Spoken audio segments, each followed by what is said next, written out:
Hi. Um, this video is more for me than anything, but I thought I'd share it because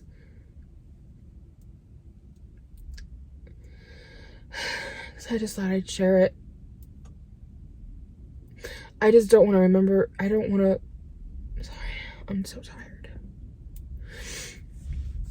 I just don't want to forget these small details because when God makes miracles happen and moves in your life, it's such an amazing thing. And I don't want to forget it. My grandma passed at 3 o'clock this morning. As far as deaths go, I would say hers was beautiful. I would hope that I would pass like her. She lived a long life. She was well into her 80s. I can't remember if she turned 87 this year or 86. I think her birthday's in July. Everything just worked out so beautifully, and it might as well been packaged up and tied with a little bow on top. And she was doing really well. She had that last burst of energy that you hear people talk about. We got to see her for that. Well, my mom and I did. And she was cognitive, and we had a good conversation, which she had Alzheimer's and dementia. And the last time I'd seen her, because of COVID, had been almost a year. The last time I seen her, I didn't think she knew who I was. Then I hadn't gone back because I knew visitations were limited, and I didn't want to take up a visit with her if she wasn't going to know who I was, when she could instead have a visit with my mom or dad, who she never forgot. And so I did go and see her when they started opening visitations back up and letting more people come in at a time and longer. And well, they were only supposed to be 30 minutes, but they didn't have any other visitations go. Well, they had one other that happened, but it was brief. It wasn't as, they weren't there long, sorry. And so we got to sit with her for almost an hour or more. It was only supposed to be 30 minutes, but it was almost an hour before we had to leave. And they had other people come in, and that was a big blessing. And I didn't think much of it at the time. I figured we had more time with her because she seemed like she was doing really good, I mean, she'd lost a lot of weight, and we could see that, but she was cognitive and talking with us and remembered me and my mom, and she forgot my mom, but we had a really nice visit. And then today's now Friday. On Monday, my parents got a call from the nursing home that Grandma wasn't doing well and she was going to be put on hospice, but we thought, okay, a couple months maybe, we just seen her and she was doing really well. Be a couple months. And then Tuesday night rolls around. We're talking like 8 at night, 9 o'clock at night maybe. Probably about 8 o'clock or so, because about 9 is when my parents called me. So, somewhere in there. They had a call that Grandma had been refusing to eat or drink anything since Monday evening. And they said, we're putting her now on short-term hospice, which means hours to weeks. No, 2 weeks best. You need to come. And so Wednesday morning, I don't know what point my dad got there. He works night shift, so he had to work that night because he couldn't just call off. He had to work that night. He came in as soon as he got off work and was there with her until I got there at 9 or 10 in the morning, I think, on Wednesday. I got there at 10 on Wednesday. And I was with her from 10 o'clock in the morning until 11 o'clock at night. During that time period, my dad, he left. He had to go home and get some sleep. He'd been up all night, and nobody could blame him that. And my mom came up for a while, and we were all together. And my aunt, who lives in Texas, it just worked out that she was able to afford a flight to come up. And so she got there by evening time. And so I left about 11 o'clock when my dad and her got there. My dad had to go down to Indianapolis and pick her up, and so they sat with her for a while. And I'm really glad that Wednesday that I mean, it was a long day and my backside still hurts from that chair, but I'm glad I got to sit with her because in some ways she was cognitive.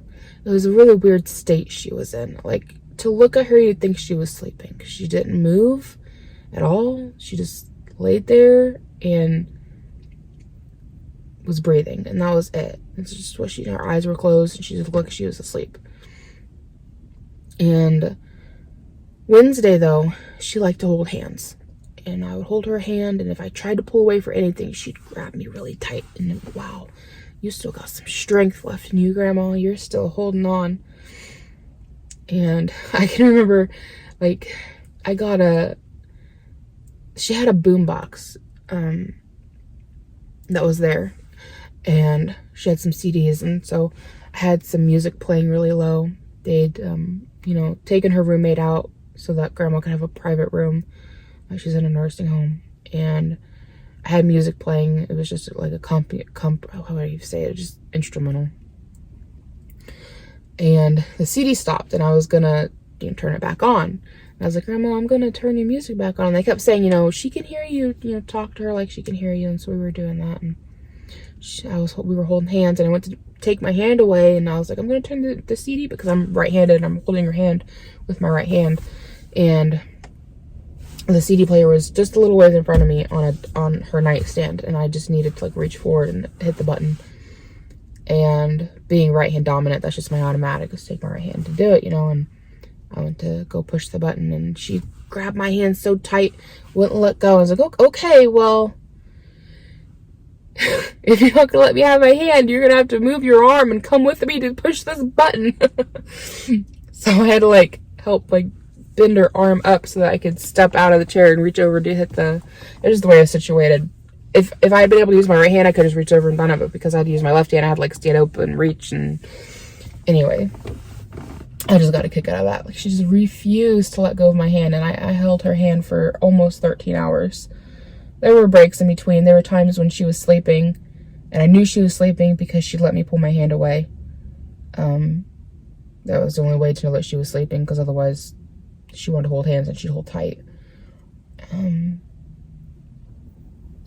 just the cognitive, I don't know how cognitive she was, but I know like she couldn't eat or drink, but they had these little sponges on a stick thing that you stick in a cup of water, and then you can like swab their mouth, try to keep them comfortable. And every time I'd give her one of those, I would tell her, Grandma, we got the swab here if you want it, and take it to her mouth for her, and she'd open up if she wanted it and suck on it, whatever. If she didn't want it, she'd clamp her mouth shut. And then after that, every time I would, apply chapstick on her lips, and I would always tell her, Grandma, I'm going to do your chapstick now, keep your lips moist. And if she wanted it, she'd just let me apply it, keep her mouth open. And one time she even rubbed her lips together, as you would when you put on chapstick. And then there's a few times she didn't want it, she just clamped her mouth shut. So she was cognitive enough to know that we were there and holding her hand, and that she knew if we were giving her water or if we were doing chapstick. So I think there was some form of her being cognitive. I think she was kind of in and out of sleep a lot. She looked very peaceful and very comfortable. They were giving her a little bit of morphine to help keep her comfortable, and I guess it helped like relax her, but it was a very small amount. And I was like, is she like sedated from the morphine, or is this just her? And they said the morphine they're giving her is such a small amount, it wouldn't be enough to sedate her. Her laying like that was just her. That was just the state that she was in. And she, like I said, she just looked like she was sleeping the whole time. She looked very, very peaceful, and she looked so peaceful and comfortable. And it was good as far as death is concerned. And she had a long life, and we had 2 full days with her. And my aunt got it from Texas, and we were with her, and my dad and my mom were with her. My dad was able to call off work, and it was 3 days, Wednesday, Thursday, today is Friday, so 2 full days. And her brother, who she hadn't seen in years, we were able to get a hold of and get him up to see her. And my aunt, her stepdaughter, we got on the phone, and my aunt talked to her. I had the phone next to her her ear so she could hear. She wasn't, talking or responding or anything. Like, again, like, she just looked like she was asleep, wasn't moving, wasn't talking, eyes weren't opening at all. But she would, like, drink, and she acted like she understood things, like, I've explained it. It was a weird state that she was in. But she, again, looked peaceful and comfortable. And anyway, we weren't sure if she was gonna make it through. We didn't know when she was gonna go. The hospice said that she ticked every box for somebody who was passing. It was just a matter of her passing. They said, a couple of days at best. This was their educated guess based on everything that was going on and the symptoms she was showing. And last night I stayed with her until I got there at like 9 in the morning yesterday, and I stayed with her until 11 at night. My aunt left around 10, and I was so tired, and I felt so guilty leaving her, but I had to go get sleep. My eyes were burning. I was having a hard time keeping them open. I wanted to stay until Dad came, but I knew I wasn't going to make it that far, and I had to drive home. I know Grandma wouldn't want me getting into an accident on her behalf, just, so I went ahead and went home, and I just felt so guilty about that, about leaving her. I was so worried she'd pass by herself.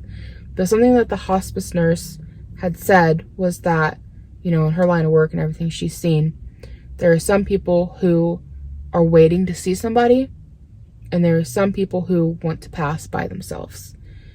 And I took comfort in hearing that. And I thought, we've been with her. Somebody has been with her nearly the entire time, for the last 2 days. Someone's just always been with her. And I thought, maybe if she's wanting to pass by herself, this will give her the opportunity to do that. And if she doesn't want to pass by herself, my dad would be up within a couple of hours. It was like 2 hours that she was by herself. And I told her that, and of course during this whole time, like, I told her we loved her and she had a good, long, full life. And, it's okay to go if you want to go. And that's something the hospice nurse had mentioned, was some people need to hear that it's okay, that it's okay to leave. And so we told her that, and we played music, and we read the Bible to her, and my mom sang, which my mom has a beautiful voice, and sang for her, and, we were all together. And anyway, I was the last one to leave last night. I came home, and I just felt so guilty to leave her, but tried to take comfort in the fact that maybe she wanted to be alone. I don't know. And then I got the call at about 3 o'clock this morning from my dad saying that he'd been with her for an hour and she'd passed. And I think she waited for my dad to come. I think she wanted to be with him. And they had mentioned that as the time drew near, she might need more morphine. They may have to up the dosage, but they never did. She never needed it. He said that, it's something she'd been doing, and they said was normal. It's this thing I think they said was called atrophy, where she'd be breathing normal, and then her breathing would kind of peter out and drop. They could last a minute, and then it'd come back. And she was doing that a lot yesterday, and there were several times when I was sitting by myself, and I thought she'd passed, and I was like, oh no, I'm by myself. I need a grown-up. And then she'd start breathing, and I was like, oh, thank God, because I don't want to be by myself for that. And, so my dad was there with her, holding her hand. And she just slipped away. And I came up as soon as he called me.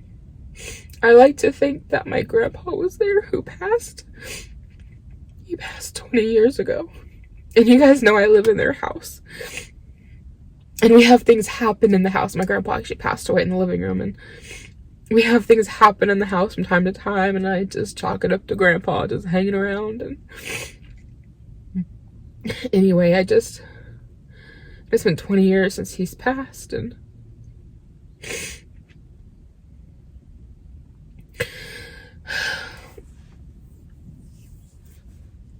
I'm gonna jump around a little bit, but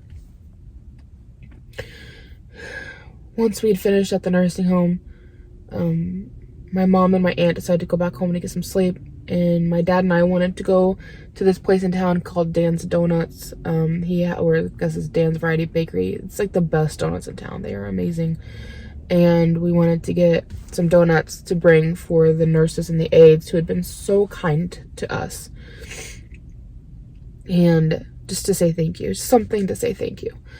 And so on our way to get donuts, I can't remember if Dad said it on the way to get the donuts, on the way back. I think it was on the way back. Dad made the comment about, of course, this is his parents. He says, well, I guess Mom's with Dad now. And they said, now I'm wondering if they're together and happy, or are they together and fighting?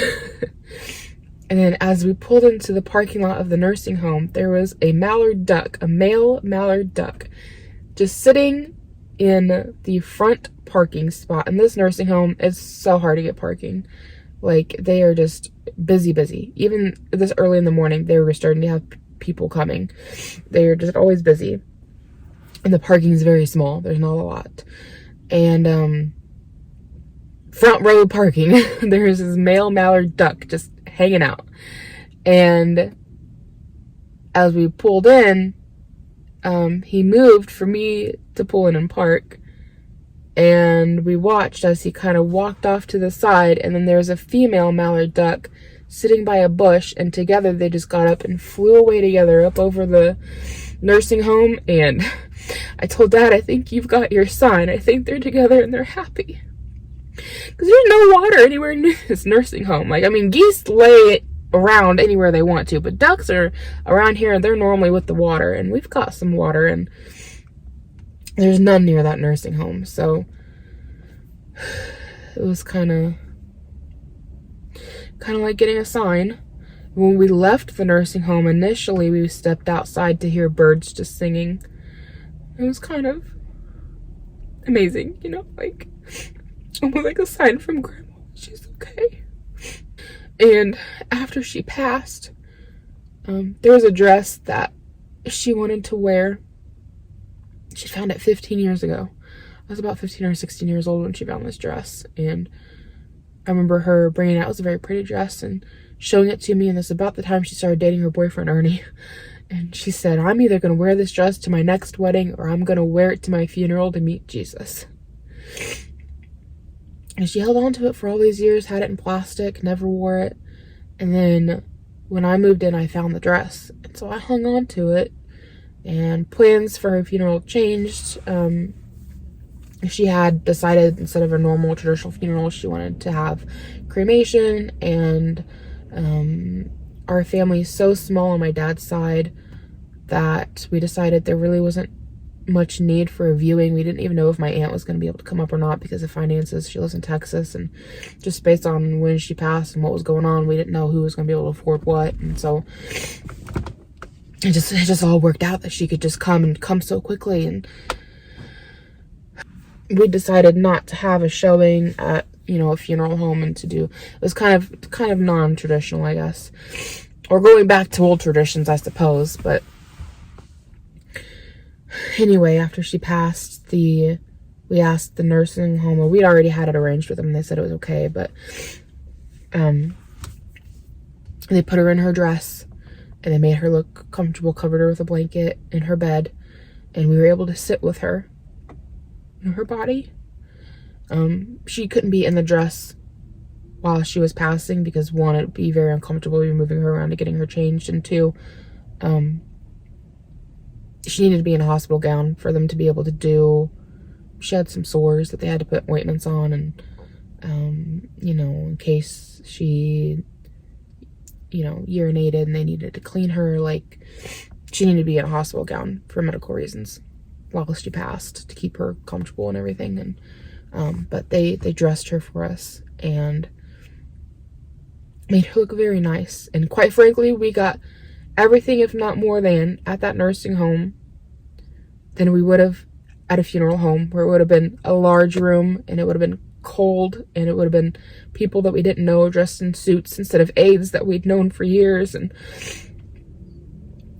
it would have been $8,000, however much it cost to do all that. Would have been lots and lots of money. And then with COVID, who knows how many people could come, and it would have been a link to like a YouTube video. Like, and like I said, we're pretty much it. We're pretty much it. I don't know that there's anybody who'd even want to watch the YouTube video. We didn't know if anybody would really be coming to a viewing because we're all that's left. And her brother is feeble and has a lot of health conditions, and you know, he came up to see her before she passed.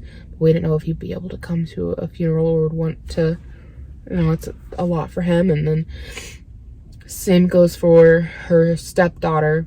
She's got a lot of problems. She couldn't even come up to the hospital to see her, so a phone call was best we could do.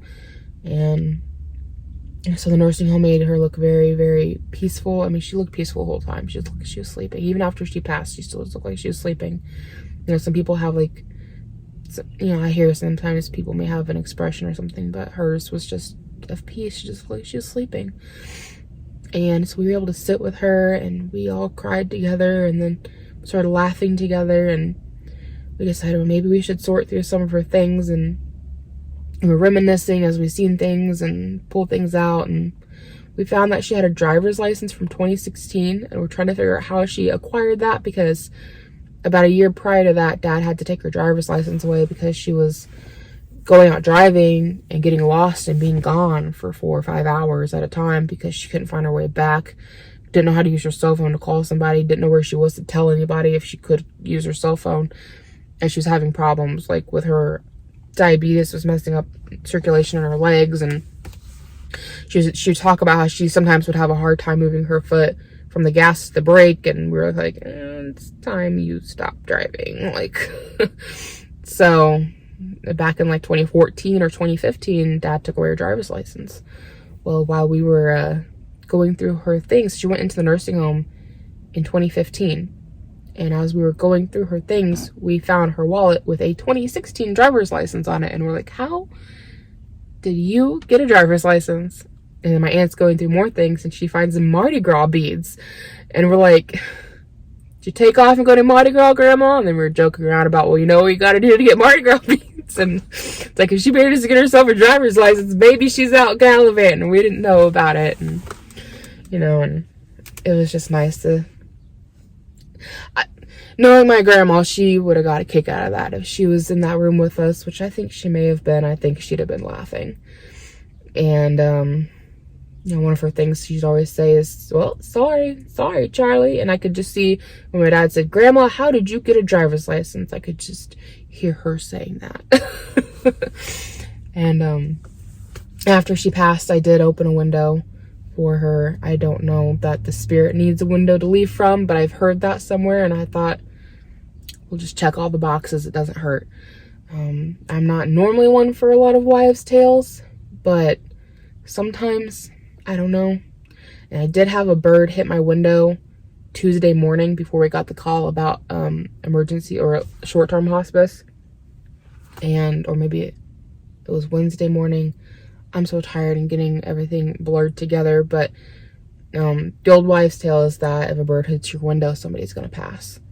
And a bird hit my window, and I figured, well, we'll just, you know, so we started off with a wives' tale, we'll end with one. So I've heard that you need to crack a window open so the soul can leave. So I figured it didn't hurt none to just open a window. So I did, just in case.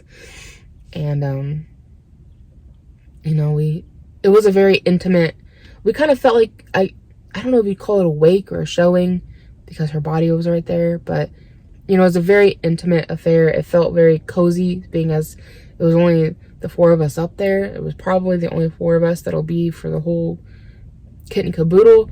And it just made sense to just have it that intimate. And it, you know, so I mean, if you guys have a loved one who passed, know that that's an option. You could just have your little viewing before the funeral home takes them. You could just do that right there. Especially if, I mean, of course with COVID you have to get everything cleared, and we were such a small group and she had the entire room to herself. Nobody said anything.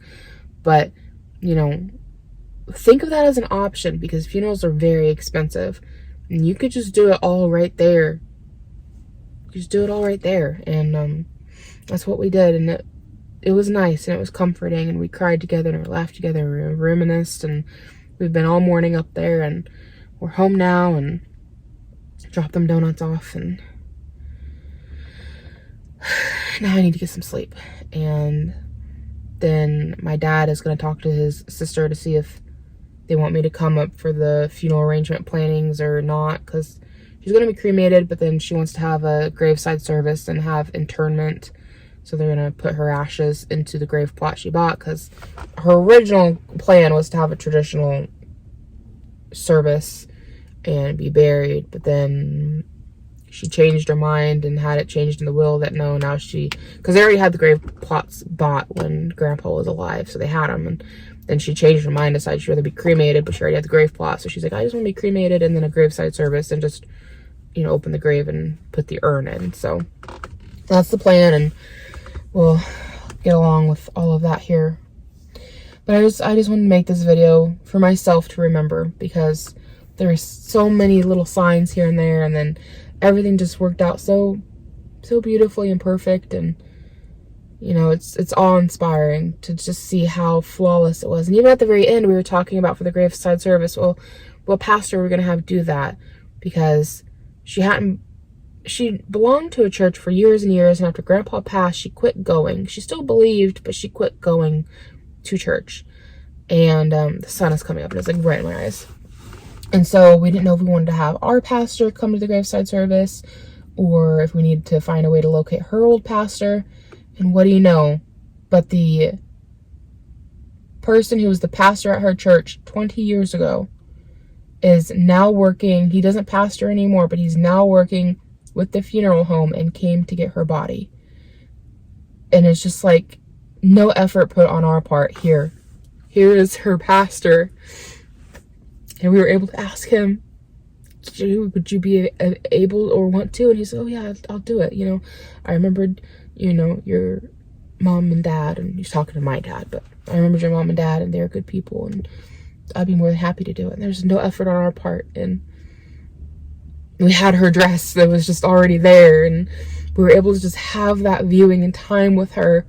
And we had 2 days to spend with her before she passed, and she got to see and talk to, well, she wasn't opening her eyes, but we all got to see and talk to her. And my aunt was able to come up, and you know, and everything went quickly. It wasn't drawn out. She wasn't heavily medicated. She was comfortable and peaceful. And as far as deaths go, I would say hers was beautiful, and I would hope to have one like hers someday. So anyway, we're gonna end this here.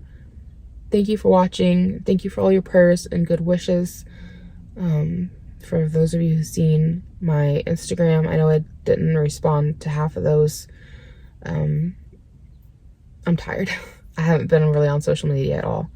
So I'm gonna go inside, get some sleep before we gotta do these finalized appointments, and the sun is blinding. I'm sorry, I'm not looking at you. I'm just like burning my retinas right now.